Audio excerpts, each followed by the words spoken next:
विवेक जी, जो पुल का इस तरीके से कोलैप्स हो जाना, गिर जाना है, ये बहुत दुर्भाग्यपूर्ण है। मैं समझता हूँ ये किसी भी राज्य की रीढ़ की हड्डी होती है। हाईवेज और पुल जो ब्रिज होते हैं, विशेषकर चूंकि बिहार नदियों का राज्य है, वहाँ तो बहुत ज्यादा पुल है। उत्तर प्रदेश में भी बहुत ज्यादा पुल है। तो इसमें कोई दो राय नहीं है कि जो पुल गिर रहे हैं उसमें जिम्मेदारी तो सरकारों की है। दायित्व भी निर्धारित होनी चाहिए, दोषियों को दंडित भी करना चाहिए और कठोर दंड देने चाहिए। लेकिन दंड देना ही इसका रास्ता नहीं, सॉल्यूशन नहीं। मेरा ये मानना है, मैं व्यक्तिगत बात कर रहा हूँ, मैं राजनीतिक तौर पर इसकी बात नहीं कर रहा। देखिए, पुल चाहे 100 साल पुराना हो, चाहे 150 साल पुराना हो, चाहे 5 साल पुराना हो, आज अगर पुल कोलैप्स हो रहा है तो निश्चित तौर पर जिम्मेदारी आज की गवर्नमेंट की है, वो चाहे जिसने बनाया हो। अगर पहले की गवर्नमेंट ने, मान लीजिए राजद के समय का पुल बना हुआ है, जब जंगल राज कहा जाता था आज से 25-30 साल पहले, बिहार में सब जानते हैं, पूरा देश जानता है। यहाँ तक कि इंटरनेशनल मीडिया भी इस चीज को एक्नॉलेज कर चुकी है कि बिहार में जंगल राज था राजद की सरकार में। लेकिन अगर उस सरकार में भी कोई मैलिशियस काम हुआ है, कोई फॉल्टी कंस्ट्रक्ट किए गए हैं, कुछ ऐसी ब्लैक लिस्टेड या करप्ट कंपनीज को काम दिया गया है जिन्होंने काम कर दिया है, डिलीवर कर दिया है, तो आज की डेट में जो आज सरकार है उसकी जिम्मेदारी है कि उस पुराने काम को भी उसको, उसकी भी गुणवत्ता की जांच करे, टाइम टाइम पे उसकी मॉनिटरिंग करे और उनकी फिटनेस को ध्यान में रखे। जो भी उसमें कमियां हो, भाई देखिए, इंजीनियर्स हर चीज को मॉनिटर करते हैं, सब चीजों के लिए डिपार्टमेंट्स है, तो इसके लिए कॉर्पोरेशन है। पुल के वहां पर रूरल वर्क्स डिपार्टमेंट है जो उसको पूरा काम देखता है पुल का। तो उस डिपार्टमेंट में बहुत सारे इंजीनियर्स हैं, हाईली एफिशिएंट है, स्किल्ड है। अब ये अलग बात है कि कौन कितना स्किल्ड है और अपने स्किल का कितना उपयोग करता है। देश के लिए, राष्ट्र के लिए वो अपनी ऊर्जा को और अपनी जो उसकी स्किल्स हैं उसको कितना उपयोग में लाता है, कितना उसके लिए निष्ठावान है, कितना समर्पित है, वो एक अलग विषय है। वो व्यक्ति पर्सन टू पर्सन वेरी करता है। लेकिन निश्चित तौर पे जो सरकार वहां पे है, नीतीश जी की सरकार है, बेशक वो हमारे एनडीए के अलायंस में है, केंद्र में हमारी सरकार के साथ में है, जीतन मांझी जी एमएसएमई के मिनिस्टर है कैबिनेट में। लेकिन ये सिर्फ तल्ला झाड़ने से काम नहीं चलेगा, किसी के ऊपर लायबिलिटी को, रिस्पॉन्सिबिलिटी को थ्रो अवे करने से काम नहीं चलेगा। ये चाहे पुल राजद की सरकार में बना हो, चाहे विगत 17-18 सालों से वहां पे नीतीश जी की सरकार है, उनकी सरकार में बना हो, चाहे जब बना हो, लेकिन वो गिरे हैं, ये दुर्भाग्यपूर्ण है और इसकी निश्चित तौर पे गहन जांच होनी चाहिए। जिस तरीके से 16-17 इंजीनियर को सस्पेंड किया गया है, जिन कंपनीज को उसमें टेंडर दिए गए थे उनको ब्लैकलिस्ट किया गया है, उनके ठेकेदारों को समन किया गया है, और इन पुलों को दोबारा रिकंस्ट्रक्ट करने की जिम्मेदारी भी उन लोगों पर डाली जा रही है। और उनके अरेस्टिंग के साथ में इस चीज को मूल रूप दिया जाएगा कि वो दोबारा से उस काम को करके दें। लेकिन इस सब से भी इन सब चीजों की भरपाई नहीं होती है। दोष क्या है, गलती क्या है, उस ऑब्जेक्टिव को हमको समझना होगा कि हमें ये ध्यान देना होगा जब हम टेंडर प्रक्रिया में जाते हैं। तो बिहार में जो गवर्नेंस का जो प्रोसेस है, जो बिहार सरकार को चलाने का जो चरित्र है, जो चलाने का तरीका है, वो सब जानते हैं। चाहे सरकार नीतीश जी की हो, चाहे सरकार लालू जी की रही हो, चाहे राजद का और नीतीश जी का अलायंस हो, चाहे एनडीए का और नीतीश जी का अलायंस हो। कुल मिला के वहां पे सुपर पावर में तो वही है, सुप्रीम पावर में तो नीतीश जी रहते हैं। तो वहां पे जो भी टेंडर की प्रक्रिया है उसमें ये देखना, ध्यान देना जरूरी है कि आप किन कंपनी को टेंडर दे रहे हैं। जो क्षेत्रीय दल जहां पे सरकारों में रहते हैं, मैं समझता हूँ कि वहां पे क्षेत्रवाद बहुत होता है। अपने जानने वाले लोगों को टेंडर देना, अपने जो गुड बुक्स पे होते हैं, जो हमारे यस मैन होते हैं, उनको इस तरीके से ओबलाइज करना कि भाई वो सरकार चुनाव के टाइम में फंडिंग करते हैं, तो हम उनको इस तरीके से ठेका पट्टी और सब चीजों को दे करके उनको ओबलाइज करते हैं कि हमको 100 करोड़ खर्च कर चुके तो हम उनको 500 करोड़ कमवा दें। तो इस तरीके की जो विचारधारा है, इस तरीके का जो मनःस्थिति है सरकारों के बीच में, अब ये चूंकि क्षेत्रीय दल है तो क्षेत्रीय दल में कनेक्टिविटी, आपस में लोगों का जुड़ाव ज्यादा होता है, तो वहां पे ये चीजें ज्यादा रिमार्केबल हो जाती है, ज्यादा डोमिनेंट हो जाती है सरकारों के ऊपर, वहां उनसे वो पल्ला नहीं जा सकते। अब नीतीश जी का जो ठेकेदार वहां काम कर रहा होगा वो हो सकता है बड़ा करीबी हो, लेकिन दिल्ली में जब कोई सरकार बनी है जो नेशनल लेवल की पार्टी है, उसका कोई यूपी का ठेकेदार बहुत करीबी होगा, ये संभावनाएं कम है। तो नेशनल लेवल पे काम होता है तो चाइना की, जापान की, यूरोप की, जर्मनी की, फ्रांस की कंपनियां आती है, बड़े बड़े टेंडर लेती है। आपने देखा होगा जैसा कि दोस्त लगता रहता कि इनको दे दिया, उनको दे दिया। विवेक जी, मैं उसी बात पे आ रहा था कि जो क्वालिटी ऑफ कंस्ट्रक्शन होती है वो एक बहुत बड़ा मुद्दा है, वो बहुत बड़ा एक एस्पेक्ट होता है किसी भी निर्माणाधीन साइट का।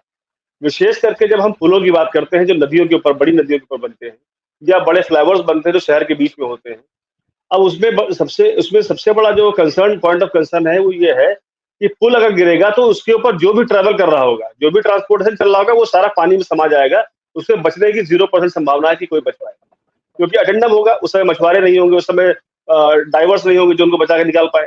शहर के अंदर कोई पुल गिरेगा तो उसके नीचे हजारों गाड़ियां चल रही होती है, सैकड़ों लोगों की रेडियां लगी होती है, जो पेमेंट पे लोग व्यापार करते हैं छोटे मोटे, उनके वो लोग होते हैं, उनकी जान माल को खतरा होता है। तो ये सब बहुत बड़ा कंसर्न है, और इसमें अगर आपके काम की गुणवत्ता खराब है तो निश्चित तौर पे देश में इस तरह की घटनाएं होंगी, आज नहीं होंगी, 2 साल 5 साल 10 साल बाद।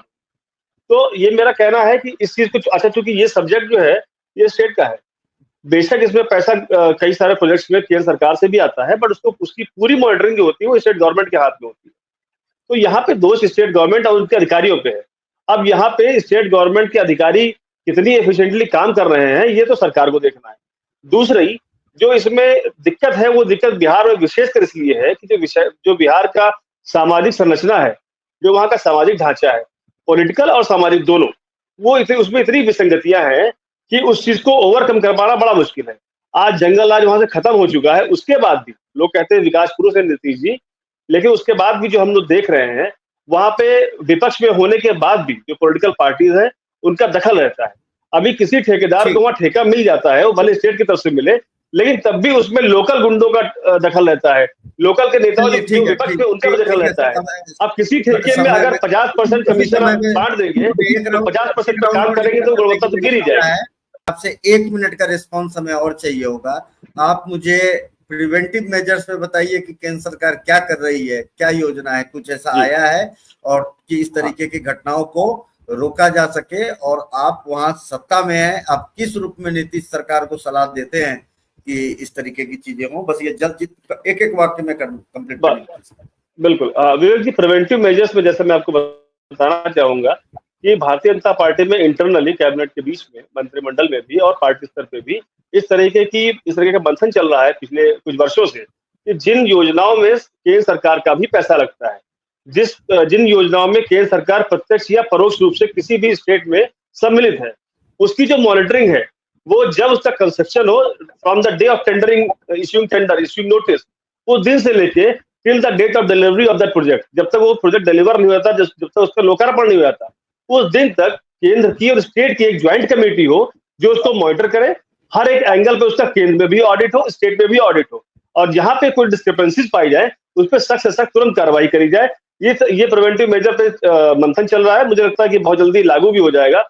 और इस तरीके की जब बात लागू होगी तो जो स्टेट का दबाव रहता है, जो स्टेट का डोमिनेंस होता है किसी प्रोजेक्ट में 40 मेजर्स को लेकर के, या जो उसके पैरामीटर्स होते हैं उनको वायलेशन का जो उनका होता है, तो वो वायलेशन इतना ज्यादा नहीं हो पाएगा। मैं समझता हूँ कि जब केंद्र और सरकार और स्टेट की गवर्नमेंट के ऑफिशियल्स और जो PPP मॉडल पे काम करती है कंपनियां, उनके एग्जीक्यूटिव्स, उनके अधिकारी इसमें सम्मिलित होंगे, तो इस तरीके की जो घटनाएं हैं वो शायद कम होंगी, और जो कंस्ट्रक्शन की क्वालिटी है वो इतनी नहीं गिरेगी, गिरने की नगर होने की संभावना इंकार नहीं करता, इतनी नहीं गिरेगी, मेरा विश्वास है। आपकी बात को समझा, आपके सुझाव का की मैं सराहना भी करता हूँ। ऐसा करता ही नहीं है। केंद्र में सरकार जो एनडीए की अलायंस बनी हुई है उसमें जनता दल यूनाइटेड हमारा गठबंधन में घटक दल है, इसका मतलब ये बिल्कुल नहीं है कि उनके लिए कोई सॉफ्ट कॉर्नर है।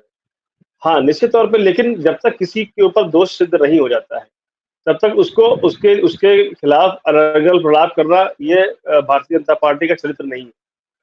जांच चल रही है, जांच में जो दोषी पाए जाएंगे उस पर जिसकी लायबिलिटी होगी वो फिक्स करी जाएगी। और रही बात पुलों के गिरने की, तो international journal of structure and infrastructure engineering जो है उसका डेटा ये कहता है, जांच पूरी नहीं हुई है, लेकिन 16 इंजीनियरों को उन्होंने तत्काल सस्पेंड कर दिया। हो सकता है, मैं वही कह रहा हूँ कि कार्रवाई जारी है। हाँ, जो नेग्लिजेंस ऑफ ड्यूटी के दोषी पाए गए तत्काल प्रभाव से उनको सस्पेंड किया गया है, ठेकेदारों को चिन्हित किया गया, ब्लैकलिस्ट किया गया है, उनको सम्मन किया गया है। तो ये सारी जो त्वरित कार्रवाई हो सकती है वो की जा रही है। सरकार को सरकार के ऊपर दोषारोपण करने से कोई रास्ता नहीं निकलेगा। International journal of structure infrastructure engineering का डेटा है, आपको बताना चाहता हूँ कि 1977 से लेके 2017 के बीच विगत 40 वर्षों में 2150 से ज्यादा पुल गिरे हैं पूरे देश में। तो पुलों के गिरने के पीछे सरकारों का कोई विशेष उनका वो नहीं है कि हम ऐसा पुल बनाएंगे गिर जाए। इसके पीछे जो साइंस है, जो साइकोलॉजी है वो समझिए। इसके पीछे जो कारण है वो है भ्रष्टाचार, करप्शन। और करप्शन सरकार के स्तर पे है कि शासन के स्तर पे है कि पॉलिटिकल स्तर पे है, ये सब जांच के विषय है। और जितना हम लोग मोटा मोटी समझते हैं कि करप्शन तो व्याप्त है, इसको हम लोग इग्नोर नहीं कर सकते कि करप्शन है नहीं, लेकिन करप्शन को कैसे हम लोग उस करप्शन के ऊपर कैसे कुठाराघात करेंगे, उसको कैसे खत्म करने का काम करेंगे, इस पे सोचने का काम करना चाहिए, इस पे मंथन करना चाहिए। एक सुझाव मेरा और है, जैसे कि आपने देखा कि जो निर्माणाधीन पुल हैं वो इस समय गिरे हैं, जबकि मानसून का सीजन चल रहा, अपने लगभग पीक पे आ गया है मानसून, खासकर बिहार में, चूंकि उधर से नॉर्थ ईस्ट से ट्रेवल करता है मानसून का जो पैटर्न है, तो बिहार में नदियां भी हैं जो उसमें जिनमें कटान का पूरा इतिहास है। तो ऐसे जगहों पे जहाँ पे पुल बनने हैं, तो मैं सरकार के स्तर पे ये चीज कहना चाहूंगा कि जैसे एक सरकार के अंदर एक टेंडेंसी होती है कि साल भर उसके अधिकारी काम नहीं करेंगे, चाहे वो अपनी शिथिलता की वजह से करें, चाहे पॉलिटिकल जो इंटरफेरेंस है उसकी वजह से ना कर पाए। तो कुल मिलाकर जब आप साल में 12 महीने होते हैं और आप 8-9 महीने किसी टेंडर को नहीं निकालेंगे, नोटिस नहीं जारी करेंगे और टेंडर नहीं देंगे, और जब मार्च आने वाला होगा तो हमारा बजट लैप्स ना हो जाए, तो आगे फॉर्म में टेंडर अलॉट करना। आप भी उस समय जदयू के नीतीश सरकार के खिलाफ ही बैठे थे, मंत्रालय नहीं बांटा था उन्होंने, और बड़ा इम्पोर्टेंट मंत्रालय नहीं था, मैं कहता हूँ मिनिस्ट्री रखे हुए थे वो अपने, और वो राजनीति कर रहे थे यही शराबबंदी के ऊपर मानव श्रृंखला बनवा रहे थे उस समय। आप मुखर जो राजनीतिक डिस्टर्बेंस है जी, जो राजनीतिक डिस्टर्बेंस है, मैं राजनीतिक डिस्टर्बेंस इन्हीं चीजों को बोल रहा हूँ। अब इनकी वजह से जो कामों की क्वालिटी बिगड़ जाती है, जो कामों का समय बिगड़ जाता है, मार्च में बजट लैप्स हो रहा है, 100 हजार करोड़ रुपया हमको खर्च करना है, तो आर्न फार्म में टेंडर देना और जो अवेलेबल हुआ उसी को टेंडर दे देना। और आप समझिए कि मार्च के बाद में अगर आप काम स्टार्ट करेंगे, सब जानते हैं कि मानसून 2 महीने बाद आने वाला है, इस समय आप कंस्ट्रक्शन वर्क करेंगे तो वो तो मानसून की डेट चली जाएगा। आप जुलाई के बाद काम स्टार्ट करवाइए, समयबद्ध तरीके से काम को करिए, तो इसमें दिक्कतें नहीं आएंगी। आपने एक बहुत गंभीर मुद्दा कहा है और बहुत सही बात कही है। ये किसके पक्ष किसके विपक्ष की बात नहीं करता, लेकिन ऐसा होता है, मैं आपको बताता हूँ। एकदम हाँ ना में इसका जवाब होगा, इसलिए मैंने रैपिड फायर बोला, ज्यादा नहीं। आपको लगता है कि भ्रष्टाचार है इसका कारण? एक कारण भ्रष्टाचार भी है, आप कह सकते हैं। बीच में कुछ समय तेजस्वी थे, आप बोल सकते हैं, आप नहीं, भ्रष्टाचार ही सबसे बड़ा कारण। ये बहुत अच्छी बात लगी। यामीन कादरी साहब, आपका क्या विचार है? भ्रष्टाचार सबसे बड़ा कारण है और देश की तरक्की में सबसे बड़ा बाधक भ्रष्टाचार है जी, बिल्कुल। और इसकी भ्रष्टाचार एनडीए की सरकार काम कर रही है। भ्रष्टाचारियों को चिन्हित करके पूरे देश से निकालने का काम करेगा, उनको जेल में डालने का काम करेगा। भ्रष्टाचारी मैं पूर्ण रूप से नहीं कहना चाहूंगा, नेग्लिजेंस जरूर कह सकते हैं कि नेग्लिजेंस जरूर सरकार की तरफ से आया कि उन्होंने जीर्ण पुल थे उनकी मॉनिटरिंग करनी चाहिए थी। एक सुझाव मैं एक लाइन में देना चाहूंगा कि जो पुल हमारे 30-40 साल पुराने हैं, निर्माणाधीन है, उनके चलिए वो तो गुणवत्ता की वजह से गिर गए, जो पुराने हैं उनको अबैंडन कर देना चाहिए। भले ही पब्लिक को थोड़ा सा घूम के जाना पड़े, थोड़ी तकलीफ हो, लेकिन कम से कम जो 40 साल पहले की कंडीशन के हिसाब से बने थे वो आज की कंडीशन से सूटेबल नहीं है। आज ट्रैफिक बढ़ गया है, ट्रांसपोर्टेशन बढ़ गया है, लोड ज्यादा है, तो इसलिए पुरानों को अबैंडन कर देना चाहिए, उनको बंद कर देना चाहिए, नए रास्ते से काम करना चाहिए। पब्लिक को थोड़ा तकलीफ होगी, लेकिन कैजुअलिटीज बिल्कुल हम मिनिमाइज कर सकेंगे। मुझे लगता है कि ये समय काफी ऊपर हो रहा है, मैं आपकी भावना